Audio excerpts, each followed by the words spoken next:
Equality Matters, brought to you by the Equality Commission. Hello and welcome to this edition of Equality Matters, where we'll be looking at dealing with bullying and harassment in the workplace. In a very broad sense, the legal position is that employers are responsible for preventing harassment, or the onus is certainly on them to try and stop that type of behaviour from occurring or reoccurring if it happens once. So if you're in a business, it's important to make clear to everyone what types of behaviour are not acceptable. My name is Naomi McMullen. Joining me is Paul Oakes from the Equality Commission. Hello, Paul. Hello, Naomi. Paul, in your considerable experience, how widespread a problem is bullying and harassment in the workplace? I think it would be fair to say, Naomi, that it is not uncommon. We have to remember that we have legislation in Northern Ireland to deal with harassment, certainly, since the 1970s. So that's 40 years ago. It's rare nowadays to have name-calling and terms such as fenian or unused, or cripple or spastic. That's uncommon. But harassment and bullying tends to be more subtle. People who engage in it do it in a more intelligent way than they would have done historically. Well, what's the impact of these type of behaviours in the workplace? Well, broadly speaking, Naomi, you can look at the impact on the organisation and the individual who's harassed or bullied. At an organisational level, there's clear evidence to show that at its most basic, it impacts negatively on staff morale. Clearly, as a result of that, it impacts on things like productivity and profitability, and it can have an impact, obviously, therefore, on things like share prices in the private sector. It also makes it difficult for companies, if they have a problem with harassment, to access inward investment, particularly from the United States, but also from Europe. And it's extremely difficult to access public sector government contracts if a company has a history of harassment or bullying occurring within its workplace. At a personal level, bullying and harassment can simply make a person feel demotivated at work. More seriously, we come across situations where people cannot go to work, they suffer depression, they may never work again. And in some cases, you will have people who cannot physically walk into a workplace, not just their own workplace, any workplace. And sadly, one also will see people losing their life to suicide as a result of harassment and bullying. So the stakes can be very, very high. Getting back into the nitty-gritty of it, what's the difference between bullying and harassment in terms of the legal position? In relation to the law, there is one key difference in that individuals are afforded protection against harassment under the equality statutes or the equality legislation. So, for example, the legislation on gender equality provides protection against women or men who suffer sexual harassment. And likewise, the disability legislation affords protection to disabled people. However, bullying is not covered specifically under equality legislation. Now, that's not to say you are not afforded legal protection. Individuals can use other laws, such as health and safety legislation, unfair dismissal, constructive dismissal, or protection against harassment order to afford them legal protection. And Paul, crucially, a business also needs to be aware of the behaviour of clients and customers. That's something a lot of people may not realise. It certainly does, Naomi. Some of the equality legislation that operates in Northern Ireland affords protection to staff who may be harassed by customers.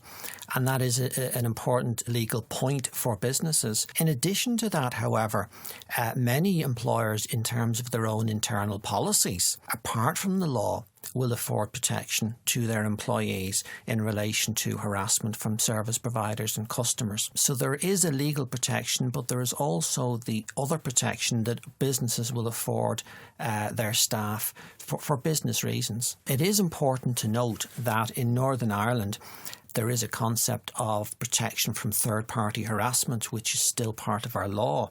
That has been repealed in Great Britain, so it will not apply to businesses in Northern Ireland in terms of their operations in GB. How do you know, though, when a line has been crossed in terms of bullying and harassment? I'm thinking around banter, for example. From our experience, Naomi, we believe that in the vast majority of cases, an individual will know when they have crossed the line. And there's no excuse saying, I didn't mean to offend anyone. No, there's not.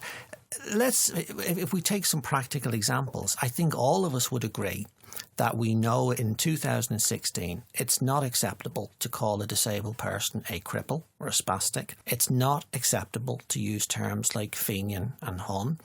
It's not acceptable for male employees to go to work and put their arms and their hands on women in the workplace. We know that that's not acceptable.